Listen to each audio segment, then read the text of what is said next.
Despite being banned by international law, the use of child soldiers in combat, insurgency, or as members of illicit organizations remains common across the world, leveraging the innocent appearance, underdeveloped sense of consequences, and the hesitancy of many people to suspect or target children.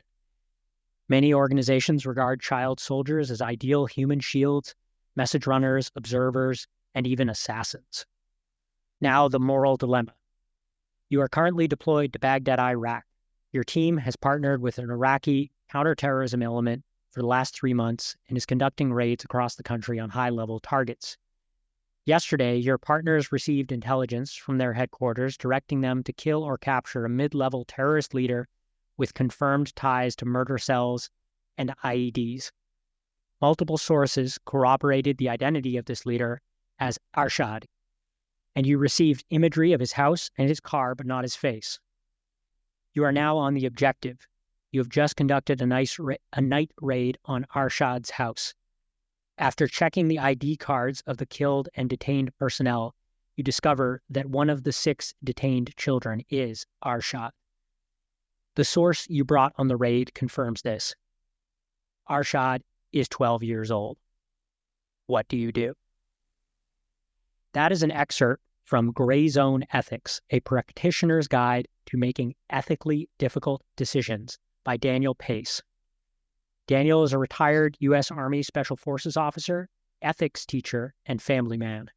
He is the author of It Was What It Was, about his experience in the Iraq War. Welcome to Notes from a Ghost, a podcast about stories and the people who tell them. My name is Charlie, and I'm a ghostwriter. I love a good story. I hope you enjoy this one. Dan, thank you for being here. My pleasure. Thanks for having me, Charlie. That sounds like a wildly complicated and unpleasant situation that I just read about. It was. I mean, so one of the nice things about having a lot of really weird experiences is that when you write a book about them, you don't really have to reach too far, right? You could just remember what it felt like, and that was a particularly hairy one. Yeah, like, what do you do when you're standing there? Everybody's looking at you. All right, what do we do, sir? Like, well, what do you do? It's tough, right? Tough doesn't begin to describe, the overwhelming impression that I got reading this book. People say thank you for your service, and I think that everybody knows at this point that there's almost an empty ring to that. But the impression I got reading this, it sounds like just in the way that you and your guys put yourselves into physical danger to keep us physically safe at home, you're going into an ethically dubious zone so that we don't have to make these kind of choices in our day-to-day lives as civilians. Yeah, I think that's fair. It's like you said, it's the physical part that really gets a lot of attention. I think that the physical danger is really clear cut. A lot of people can really put their finger on that and understand the really good versus bad on that. But when you talk about kind of protecting, American Western lifestyle, when you talk about really trying to keep people safe at home, a large part of what you're talking about, one, you're talking about wanting violence, not wanting to come home. You want to make sure that the war is there and not here. But you also really want to shield people from these sorts of things that you get exposed to when you're overseas. And on the one hand, it's good that people can not experience this stuff, people can never know what that's like. But on the other hand, it puts the people doing these actions really in this questionable place, a really difficult place, because one, they're the same people. And so when they're found in this place, they're like, well, I don't know what to do. Would you know what to do, right? I mean, who does? But the other hand is that when you make your decision, one, it's usually pretty quick and you just have to live with it. But two, you have to, especially now, you have to be ready for that to be scrutinized a lot and picked apart. I mean, the old armchair quarterback of what that football player should have done is a total understatement. When you look at what the media and the public can do to pick apart this guy's decision, who's just doing the best he can at that moment, and that is a huge challenge. It is a risk, every bit as real as a risk of hitting an IED that I think doesn't get talked about enough. And that's kind of why I wrote the book, so we kind of work through some of this. Yeah, and I mean, most of my questions today are kind of about that, especially because I think there's a fascination with the capabilities of special operations, but usually when people talk about that, they're talking about physical stuff or endurance or tactical things, but this is fascinating that there's a moral component. I want to back up for a second and just ask you, like, what is a gray zone ethical problem? So the way the way I describe a gray zone ethical problem is one where there's just not a clear right or wrong, but the person is trying to do the right thing, right? I really try to separate it from just straight up misconduct, right? There's nobody that thinks stealing money from the government to put it in your pocket or executing prisoners, willy nilly. Nobody thinks that's okay. It's clearly black, right? And then there's a lot of stuff that's clearly white, right? Okay, you're in accordance with the laws of war and you're doing the right thing, and there's enemy combatants and you're shooting each other and you kill someone. Nobody's really too gray on that either. I mean, there's some true pacifists, but I kind of take them off the table for this particular discussion because, I mean, obviously not. There's no gray here, but those gray problems are the ones in between, and they're particularly troublesome when you're working with another culture. So you take Afghanistan, you take Iraq, and you have allies, you have partners, and you have to find common ground with people, right? We have to work together because we're working together to do these things. But there are positions where morally they're okay with a thing. They do it all the time. This is totally fine. You're really kind of not okay with it. And you're stuck in this position of like, well, do I take a stand morally? Do I go with it? We need to accomplish the mission, but I don't want to do anything that completely compromises either myself or American values. And the reason I call this gray zone is it's this space that these people are stuck in. It's not right and it's not wrong and it's not clear what you should do, and you just have to figure it out. And that's kind of how I describe it. And that's really interesting what you say about assuming the intention to do the right thing or to do good. Because I was just going to ask, like, what is the difference between getting comfortable in those ambiguous areas and letting your standards slip and kind of going down the slippery slope into unethical behavior yourself? Yeah, that's a great question. If I knew the answer to that, I could probably write another book on it because there is no definite line. And what you're talking about is it's really a moral drift. Moral injury is another thing people call it. But this idea that as you are constantly exposed to this stuff, as you go on mission after mission and you work with your partners and you see your partners, interrogating people, or, you're killing people, or you see your partners arresting children or whatever they're doing, it's just, you get used to it, right? It's just people. People kind of get accustomed to seeing things. And as you get accustomed to it, it's just less sensational. And as that happens, there's this danger.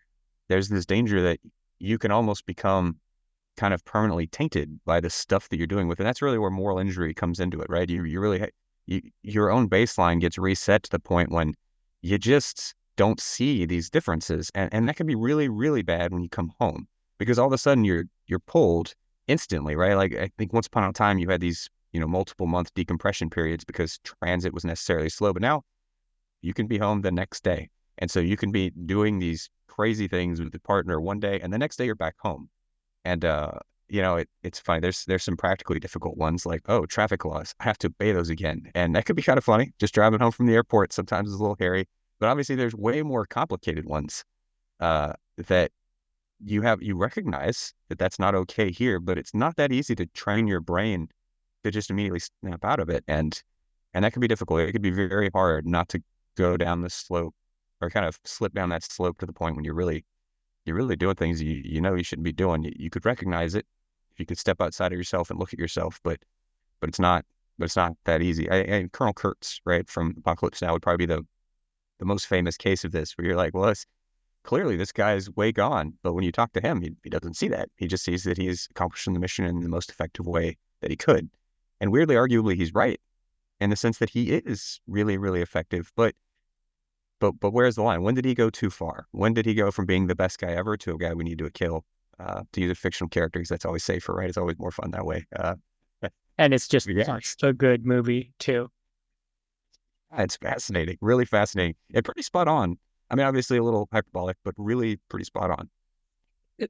That's one that seems to capture this weird overlap between because I'll as a civilian, like I don't have, like, obviously I'm never going to know what it's like to deploy, but I have found that coming home from expeditions and kind of outdoor trips, there's no trauma there. There's no ethical, in a search and rescue thing, you could end up in an ethically gray situation, but generally it's about having fun. But I've always found there's this very weird and very real depression that can follow. I always think of that line in Apocalypse Now of like, when I was here, I wanted to be there. And Yeah, that's yeah, the adrenaline addiction is totally a thing. And just this idea, it's almost like sense of importance addiction or some kind of addiction to things that are meaningful, right? Because you just become accustomed to these. I mean, even in an outdoor expedition, I mean, there's a lot of life or death decisions. There's a lot of like, I guess you call it suffering, and like it feels meaningful and deep, and you really have these strong emotions tied to it. And then you come home and you're like, you're late for a meeting, and it's very easy to be like, all right, who cares? Does that matter? Does it matter at all? But you have to almost reacclimate, and ethically, it's very similar. That's a good analogy for what it's like. And there's also a kind of like always onness. There's a thing called like operator syndrome that basically your brain is so accustomed to being on all the time that it's really hard just to turn it off again and kind of accept that, hey, you can unwind, you can relax. And extreme sports kind of stuff is similar to that, especially the long duration ones. I mean, you can't really turn off your brain, right? You can't ever stop, or it could go really badly for you. But it could be hard to step back into, actually, you're home. You could just relax. It's totally fine. It can be hard to convince yourself that that's the case. there's all the water you could ever want. You can, It's okay. Yeah. you know, You don't have to worry. If your phone battery dies, it's fine. Use whatever. You can just plug it back in. It's totally okay. Like, there's a lot of that. if you for some reason got your socks wet, that's not a big deal. Like, But it's such a big deal when it is, right? Like, oh, it's the worst thing ever.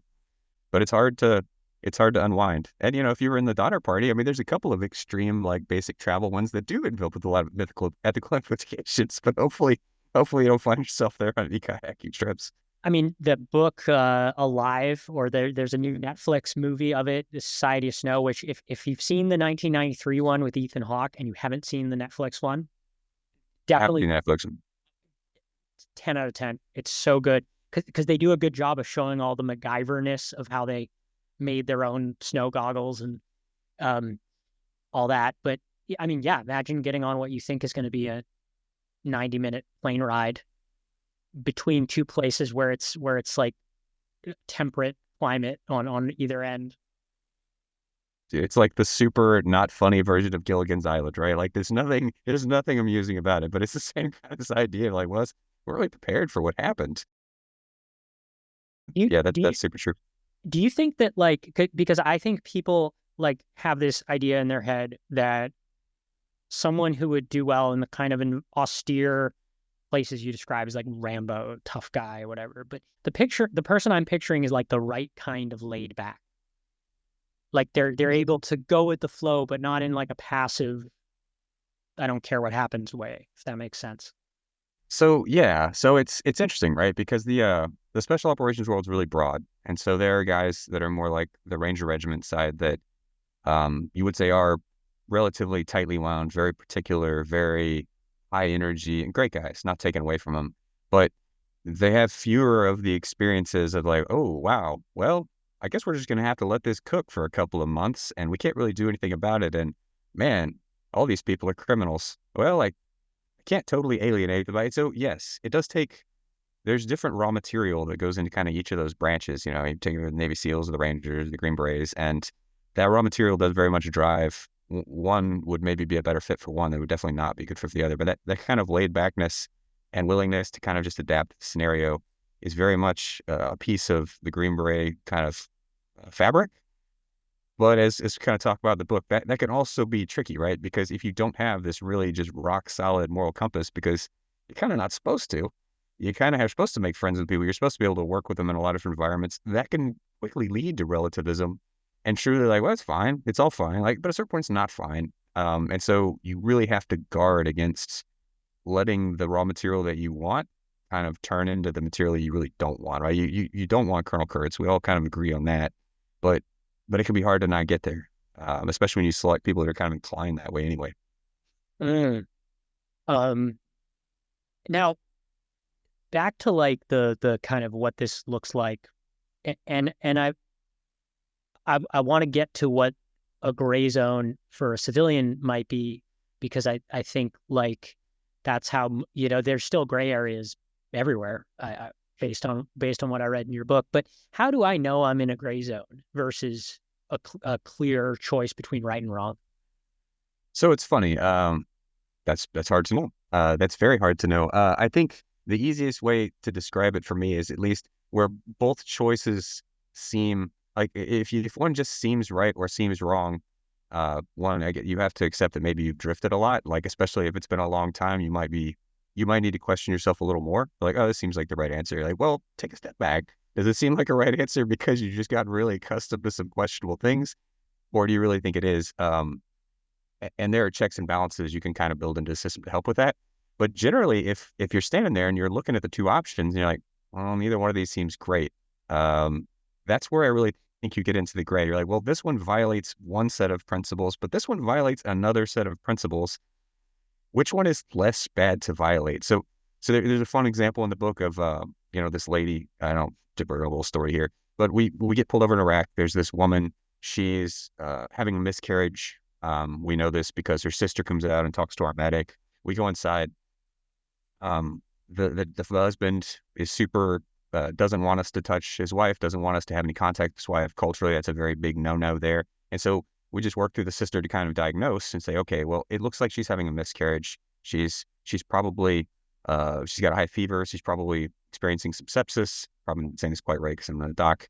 We're going to need to take her to the hospital. And the guy's like, no, absolutely not. My wife is not going to the American hospital. You're like, well, she'll die. He's like, no, she's not going to the American hospital. And you right there in this position, you're like, well, okay, I'm here in Iraq. I'm supposed to be helping these people. I'm supposed to respect their culture. I'm supposed to rebuild this place, generate stability, generate support for the Iraqi government, of which I'm kind of the face of right here.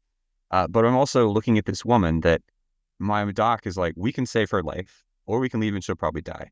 And so you look at this and you're like, what do you do here? And, and it can be easy to say, well, this is obviously what you do, but it's surprisingly difficult sometimes when you think, well, if I make this guy mad and I just blow him off completely, actually, he might turn into a terrorist. He might legitimately like come and gripe enough about Americans that they put in more bombs to kill more of my people. So I have this responsibility to keep my guys alive. I have a responsibility to destabilize or to stabilize this country and tamp down violence.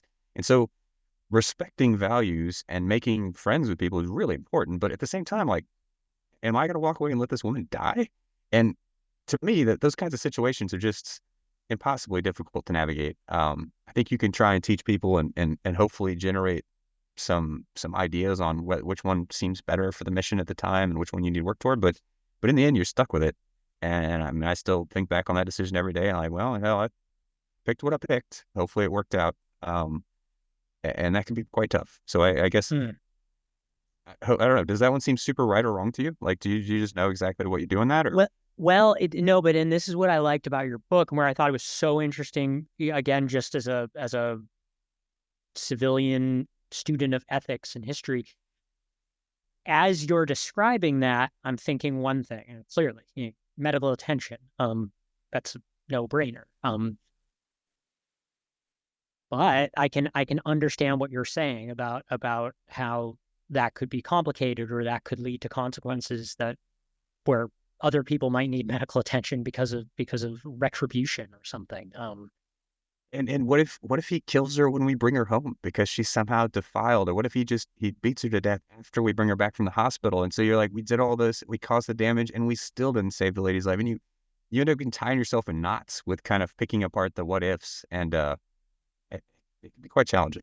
So yeah, wow, and it seems to me that what's called for here is like discussion rather than coming down, because there is not a right answer, multiple choice, whatever. Is that right? Are these meant to be 100% unpacked? And so they're meant to. So really what the book hopes to do is to generate really honest discourse, because a lot of times what happens in these situations is we just don't talk about them. So these things will happen we won't discuss it because I don't want to talk to my boss about this because I don't want my boss to have permission, or especially when there can be so much on the line where the boss could be like, you're guilty of assisted murder. Like you just let somebody die. Like there can be really serious consequences, both legally and just kind of interpersonally. And so a lot of times we just don't talk through it. We just like, well, we'll just gloss over this one. But that glossing more than anything is what I think we need to avoid, because when guys get into the habit of not telling the truth, and guys feel that they can't tell the truth, I think you open the door for people to go further and further down kind of these dark paths, right? I mean, I don't come down on Eddie Gallagher, for example, but when you look at kind of where Eddie Gallagher ended up, he didn't end up there overnight. He didn't start doing the sorts of things that he ended up going to court overnight. He did that because every step of the way he felt like he was doing the right thing. And again, right, wrong, or indifferent, I don't judge the guy, but if we don't allow honest conversation internally to kind of check and allow checks from people that are a little more removed from the situation and have the ability to kind of say, hey man, I think you really need to unwind a little. You probably need to step back. What you did wasn't right. And we need to kind of change the way, then you really open the door for things to get really, really bad and really escalate. So that's what I hope, is to generate discussion, honest discussion, internally, certainly. And sometimes things have to be classified for good reasons, but internally, at least, it should always be an honest discourse on what we're doing, why we're doing it. There was another comparison that I kind of comes to mind while you're describing this.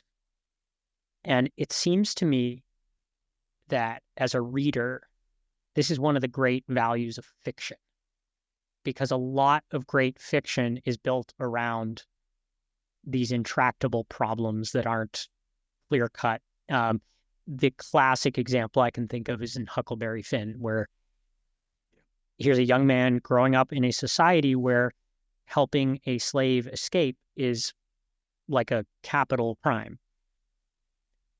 But he has reached a point in his life where he's like, well, in that case, like, I'm guilty because he's my friend and I'm not going to betray my friend.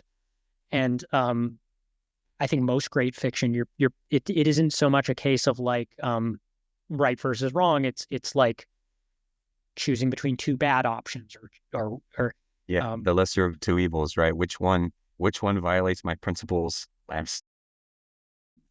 Yeah, no, you're so right. That's a great example, right? Because it's hard to put yourself in the mind of a kid raised in the antebellum South, in terms of like, wow, that in his mind, like, that's the legitimate moral divide. It could be easy to look back on and say, well, of course that's the right answer. What's wrong with you? But to that kid, it really wasn't.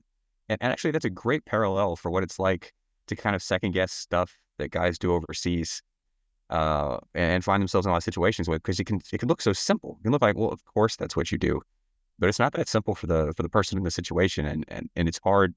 It can be really challenging. One, to not just judge instantly, and two, to put yourself in that position, because there's so much context that goes into it that you just can't recreate. Yes. There's an expression in I think it originates like in screenwriting, but it's a case of like, what is right, not who is right. And this idea that a lot of really bad movies and fictional stories are based on, like, actually it is a very black and white situation where we've kind of straw manned our way into making it. Right, because he's a likable character, right? You're like, yeah, that's right. That's right. The usual suspects, right? You get into these cases where, like, hey, he's a great guy, right? I mean, like, they're not. Or The Godfather, you're like, oh, he's a reasonable person. I can empathize with. He's like, but no, actually, it's just not great. It's Yes. so bad. Yes, yeah, absolutely. Whereas, I mean, I think that's the appeal of like The Sopranos, is that these are people who are doing awful things, but they're struggling with like midlife crisis issues. Mundane problems, right? Yeah, like, you should be above this, right? But actually, nobody's above that, right? Actually, nobody's above that. Like, the coolest CT operator in the world has to go home and argue about whose turn it is to take out the trash, and these usually super mundane problems are just part of humans. You can't take it out.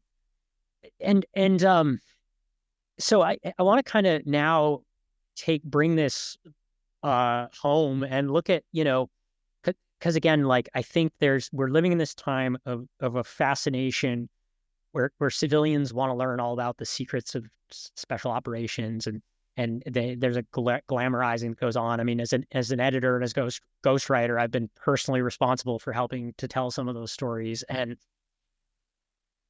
you know, again, I'm really fascinated by the fact that like you don't hear as much about, you hear a lot about like how many push-ups people can do and whatever, but like, how about like what can we learn from these ethical models that are kind of encountered in these experiences that most of us are never going to have any more than we're going to go through Hell Week or something like that? So, wow, what lessons can we bring home? So I get the question a lot about how I could apply this training to corporate model, which is kind of similar. But to me, the problems usually end up being simpler because they mostly just revolve around money, right? I mean, in the end, Sure. like, well, is bribing someone okay? Is kind of padding the numbers on this okay? But honestly, a lot of those are pretty straightforward, right? I mean, you kind of like, well, is it illegal? Is it not illegal? And if it is illegal, is it really immoral? And are you okay with the risk of legality? And it just becomes kind of a calculated decision. But kind of like what we were talking about before, where it's hard to really get too worked up over something that feels that trivial. Like it can be hard to take that very seriously. Like, okay, whatever. Are you gonna launder money or you're not gonna launder money? You could probably work that out yourself. But one, I can see why this stuff doesn't get glamorized, and I can see why people don't like to think about it. It's mostly pretty uncomfortable stuff, right? I mean, if somebody's doing a halo jump at night, that could be cool, and you might never do it, but you could kind of wish you were doing it, and it kind of looks really clean and awesome, and it looks kind of like, yeah, that'd be a lot of fun, but nobody thinks it's fun to argue with a husband and his sick wife about whether or not he's going to go to the hospital. Like, there's nothing really enjoyable about that.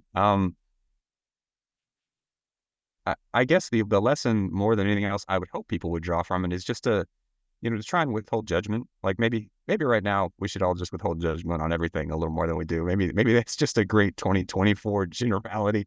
But but without that context, it can be.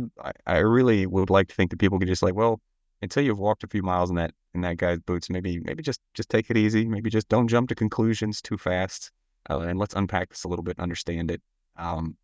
Weirdly, it's funny, but you mentioned The Sopranos. I think people are more inclined to be sympathetic to fictional characters in a lot of these cases than real life characters who are in similar ones. But I just thought of that just now. I don't actually know why that would be, but it does seem like, everybody picks the Lannisters in Game of Thrones. Everybody's, sympathetic with old Tony Soprano, but really there's not many people taking the bad guy's side in some of these trials of the people overseas. Sure, sure. I mean, even in just corporate, like if some middle manager talked the way Tony Soprano does, like canceled, done, like absolutely done. I mean, even what you're saying about reserving judgment. I mean, I'm sure there's people out there who'd find that suggestion offensive because they want to. Maybe some of it has to do with just identifying with, because I noticed in your examples, at no point are you saying, as a blank, I feel this is right, or you're not working through this stuff at the level of your identity. You acknowledge that as an American, you're going to have certain values, and as a soldier, you're going to have certain values. But and I think when you look at people's like getting irate on social media, they almost always will lead with, I think this because of this, and you're Identity politics, right? This kind of identity politics thing. Yeah. Yeah. I mean, you're absolutely right. It's I don't know. For the purpose of training, I really try to distance myself from any of that because I think the important thing is to exercise it and to think through it and to really come to those conclusions together. Because more than anything, you and the people around you, you and the kind of people in your community, in this case, a unit, but need to agree on what's right, right? So you need to come to some kind of consensus whereby you can all say, all right, these are the rules we're going to play by. And I think really harsh judgment in that, particularly in the kind of special operations world we're talking about, mostly just leads people to hide the things that they're going to do. I don't know I don't want to try and broaden that out to greater society. No, I have no idea what the implications of that would be. But in our world, if we don't talk about it, somebody's just going to do it and hide it. And so it's better to have it out there, to have that conversation, to really kind of pick the stuff apart and to feel that to let people know that it is okay to discuss that stuff. Because, we have our share of kind of cancel culture and the special operations world, and mostly it just means throwing people out or sometimes putting them in jail. And if it's that black and white on the punishment side, it can be very, very difficult to get anybody to kind of be willing to talk about sensitive things that might lead up to that. And so we got to get rid of that idea. And if we can get rid of that, then I think we can encourage honesty and then actually reduce the number of times that we would have to come to that anyway. And so that's maybe there's a broader lesson there. I'd have to probably pick that apart a little bit.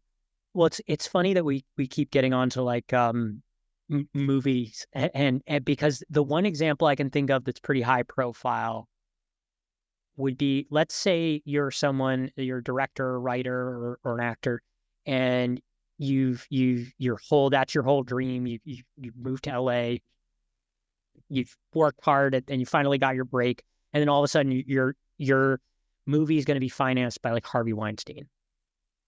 And now I'm not saying that anything that guy, I mean, that's about as wrong as it gets.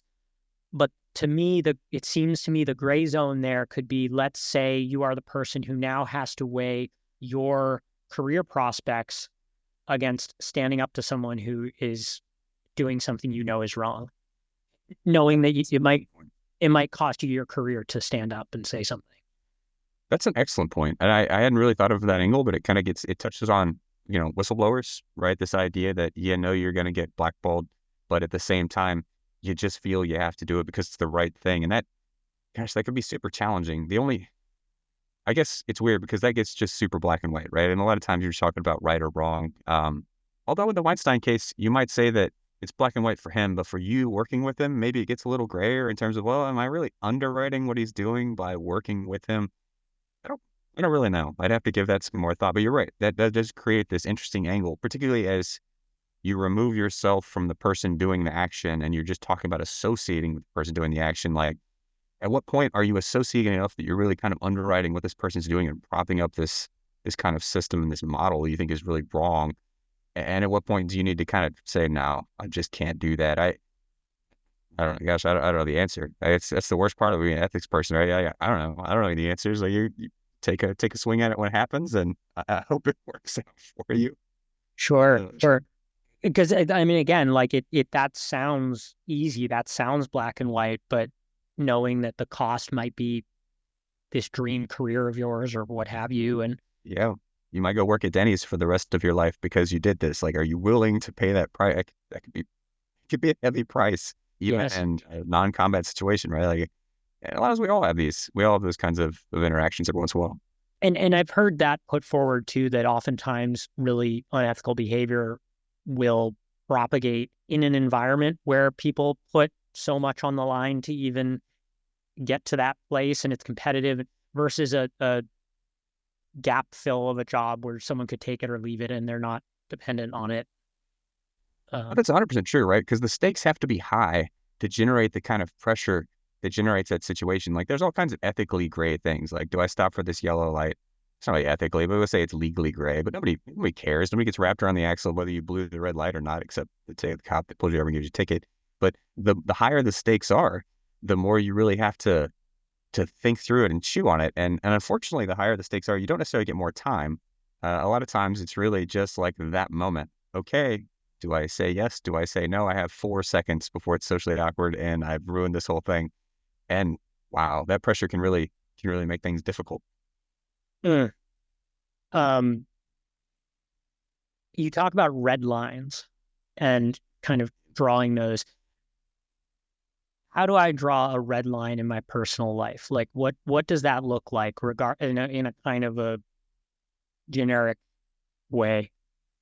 So it's obviously ties closely to what you're just talking about with like the Weinstein example, but overseas, it's basically, the way I describe it is like, all right, we could talk about ethically gray all day. We could talk about things that may or may not be acceptable in different contexts, but there's some things we have to be really clear about to say that's never okay. And it's some of the things you wouldn't even think you would have to say it. So let's take, I don't know, rape, for example, is probably the most loaded that you can possibly imagine, right? It's easy to say like, well, nobody would ever do that, until you go work in Afghanistan. You realize that actually a lot of the Afghans, that's a pretty normal thing. It's a part of the prisoner interrogation process. And so you have to be really clear with people up front about what is never acceptable. Well, you have to define the black really, really well, because a year later, when the guy's been working, overseas for a long time, you can stop seeing that very clearly. And so you need to make sure that it's super clear that, hey, this is never a thing that's okay. This should never be tolerated. You can never do it, never allow it. I hope that in our personal lives, most of us don't have such stark red lines. But in the example we used earlier, hey, I'm not going to associate myself with a person like Harvey Weinstein. I'm just not going to do that. And I think if we're clear with that with ourselves, if we give it some thought about the things that we're never okay with, and that varies person to person, then we can prevent that kind of moral injury. This idea that like years later, you're going to be up at night in a cold sweat thinking about these decisions you made and really regretting what you've done, which is kind of what moral injury looks like long term. You can avoid that by being really clear and upfront with yourself about the things that are just never all right. And to me, that's what those red lines are.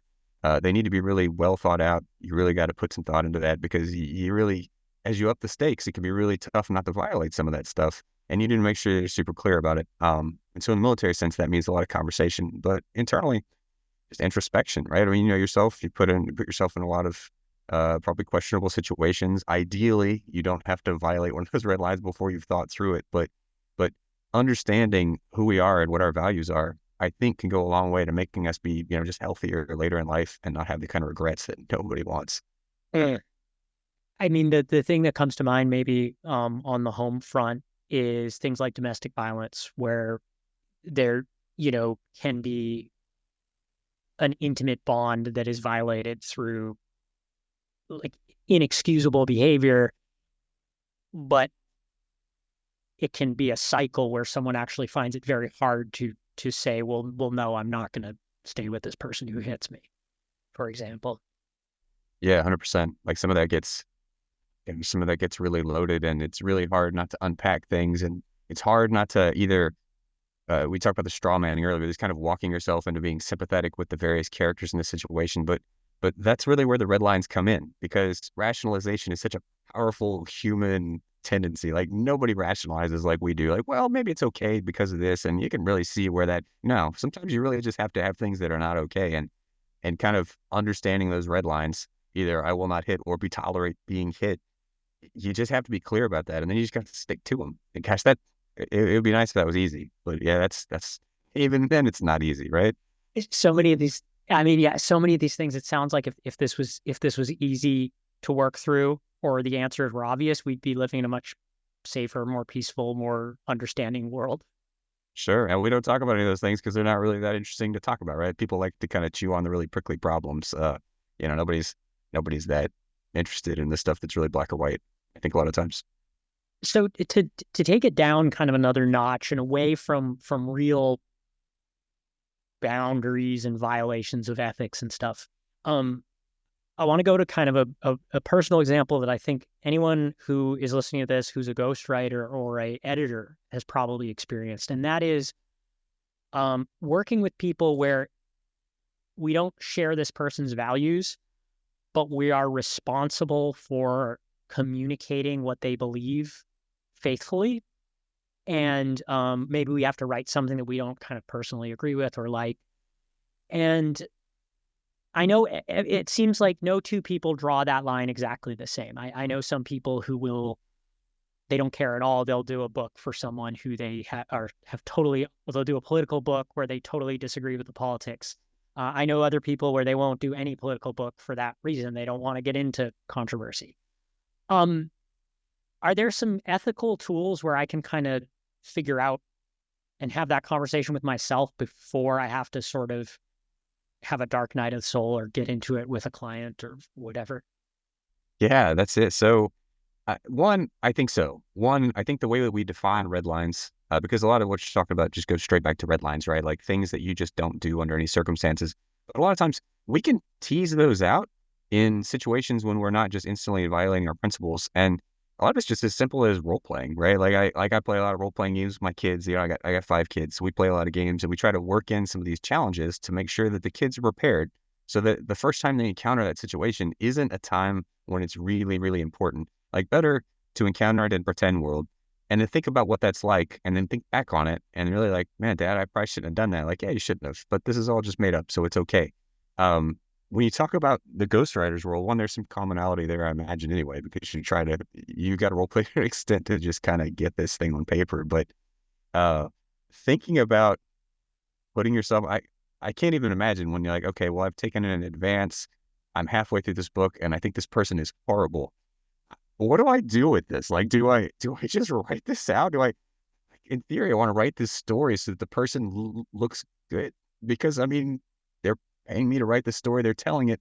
Probably they don't feel they're a bad person. And so I want to communicate it from their point of view. But you're like, I can't get to where you are, man. Like I cannot see the way that you're seeing things.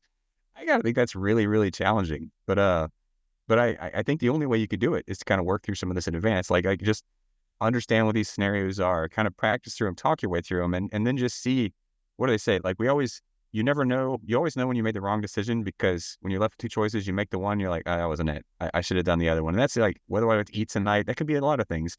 I think it can be very similar in a lot of these echo situations. If you just think through it, you talk through it, and you realize I don't want to do it, and then you just have to have kind of that. I guess you'd call it the strength of character or hatred of money, whatever it is that gets you to where you're like, no, I can't do this. And I practice can build that habit. I don't know a better way other than that, but you don't want to find yourself in a situation where you just get accustomed to doing more and more like outright whatever for anybody. And you find yourself in a place where you just kind of hate yourself and what you do. Like we all want to avoid that. So, God, I hope I answered your question. Oh, I God. kind of went down a little bit. No, that is such good advice. And for the listeners at home, I'm like knowingly shaking my head and cringing as you speak because there are a couple, and obviously for obvious reasons I can't get super into it, but there are a couple of projects, and I've been lucky. I haven't worked with too many or really any like narcissists or micromanagers. I've been pretty lucky, but there are a couple of projects that come to mind that kind of didn't go to plan, or we had to sort of make some tough decisions or agree to go our separate ways or go, and it, I think back to there were moments of exactly what you're describing where I actually knew what the right decision was and I didn't make it. So, there was something that I had there was like a, for lack of a better word, like a vibe, and I ignored it.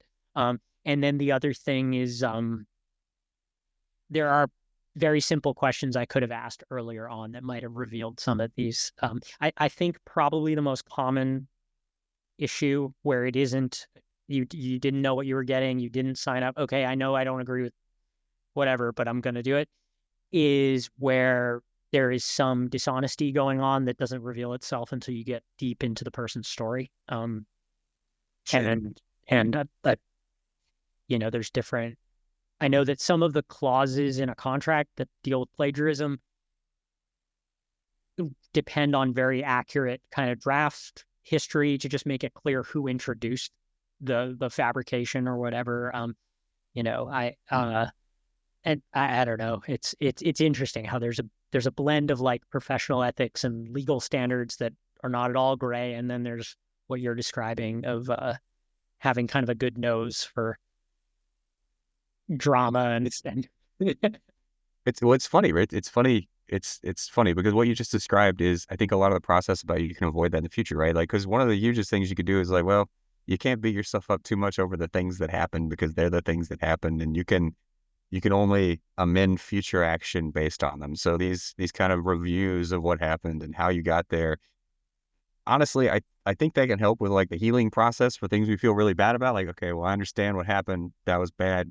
I won't do that again. And that can kind of help come to terms with it.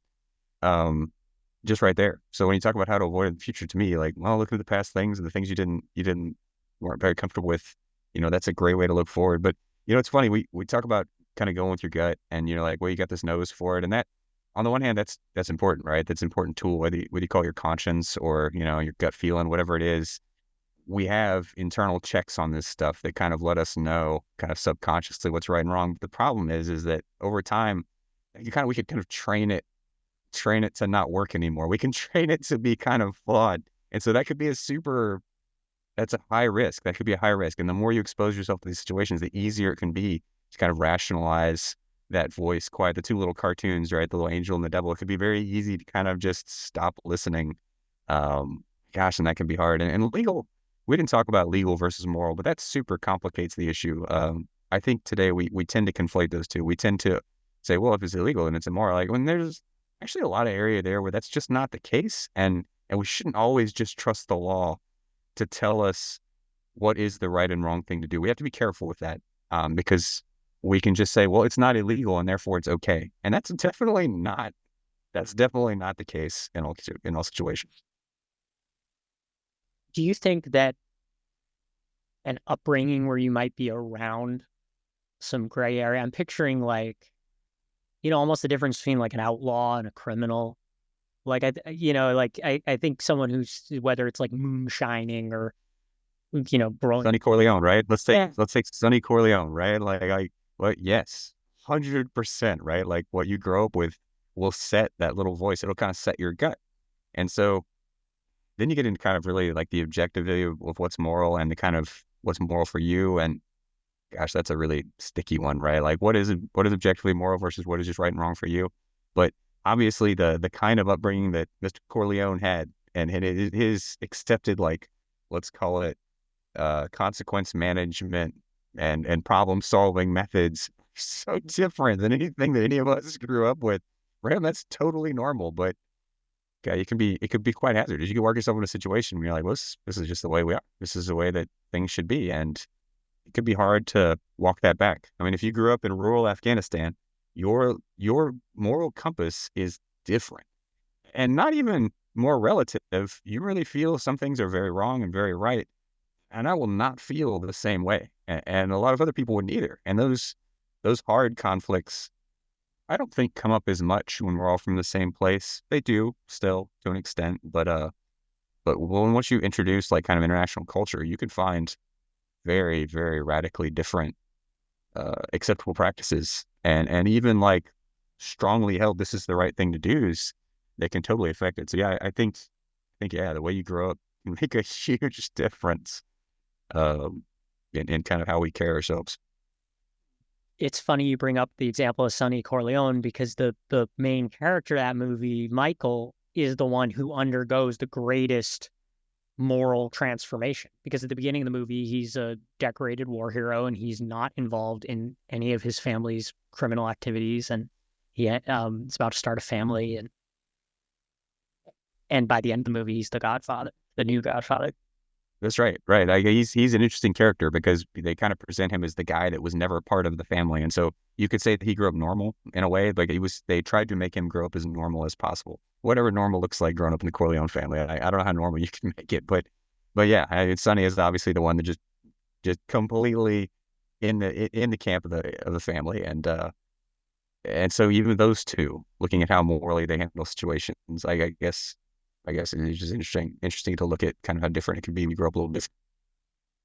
Yeah, it's really, and now all of a sudden you're into nature versus nurture, and a whole other can of worms, free will. Um, Oh gosh, it gets super sticky, and the more you're culturally kind of exposed. I mean, I know you live in Ireland.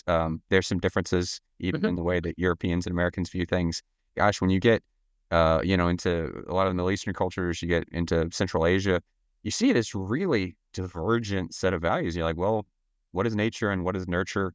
Uh, And I don't know. Actually, I don't know. I have no idea. My wife's a molecular biologist. She talks a lot about uh, nature via nurture and kind of this idea that the actions on nature change the very nature of the thing because they produce these, biochemical responses. And I'm not an expert on this at all, but it does when you see it in action and you see a 16-year-old at home and you see a 16-year-old at home here, it's hard not to think that there's certainly a degree of how you grow up matters a lot because you can really have your black and white almost flip flopped on a lot of issues, and it's hard to say that everybody came in with the same material if you came out of that differently a few years later.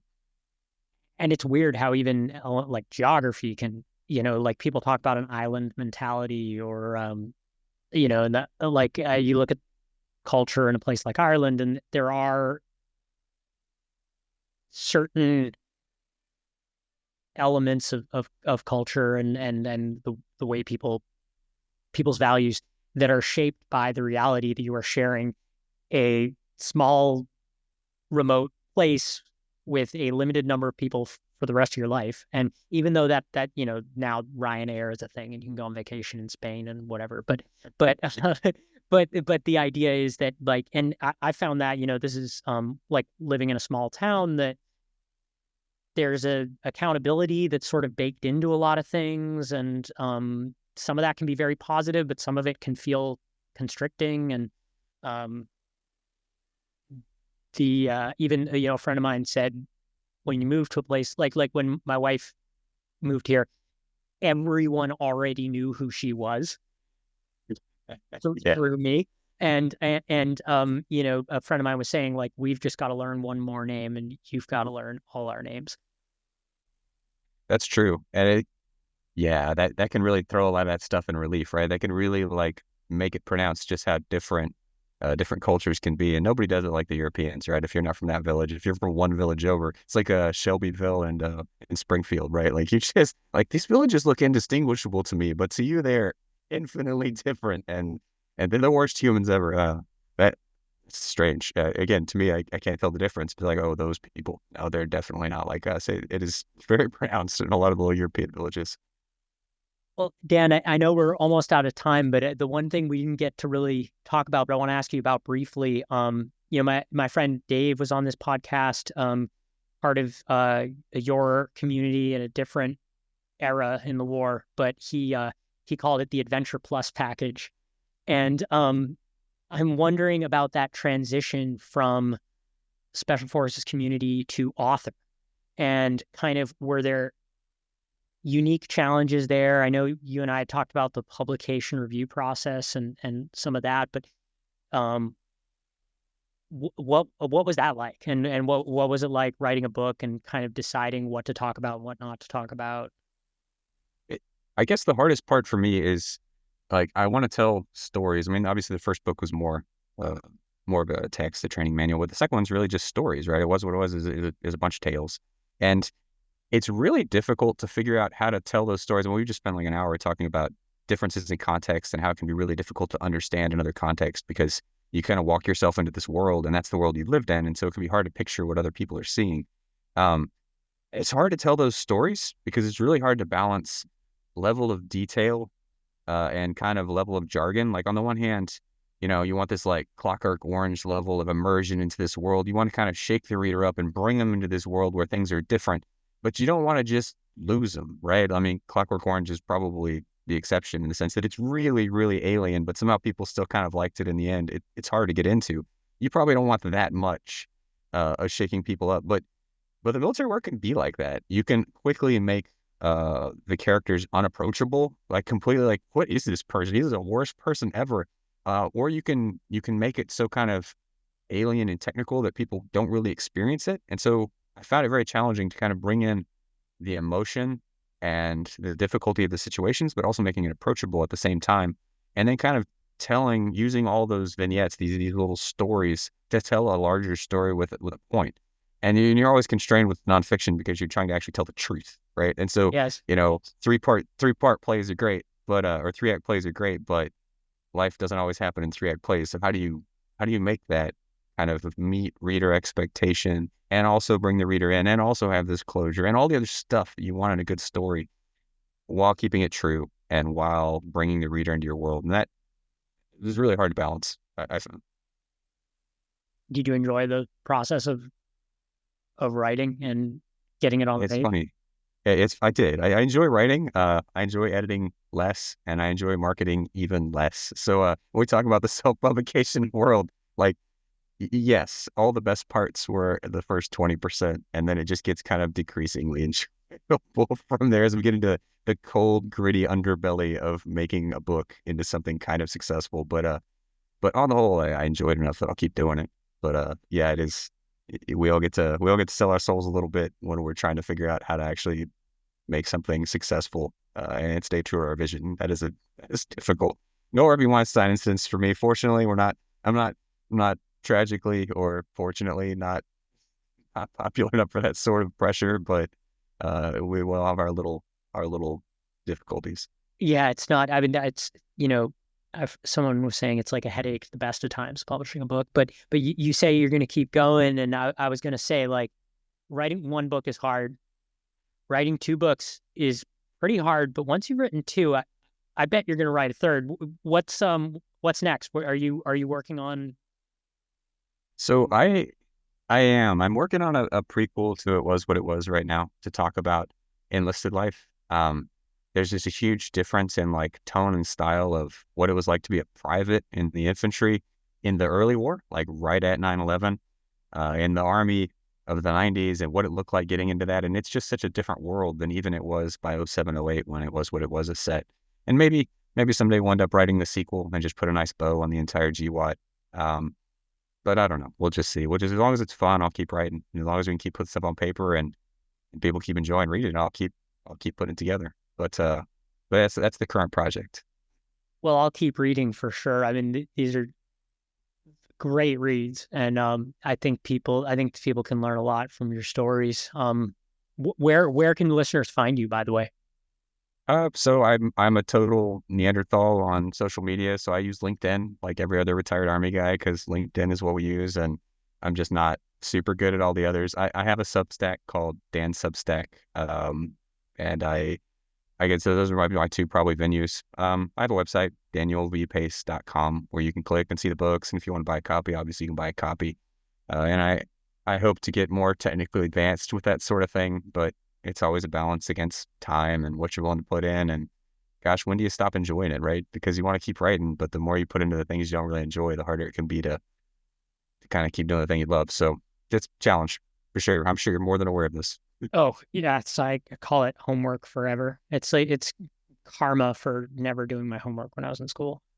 Yes, my English teacher would be so irritated that I write now. That was the worst English student. She's like, why couldn't you have written better then and saved us so much angst? But, sorry, Mrs. Longbottom.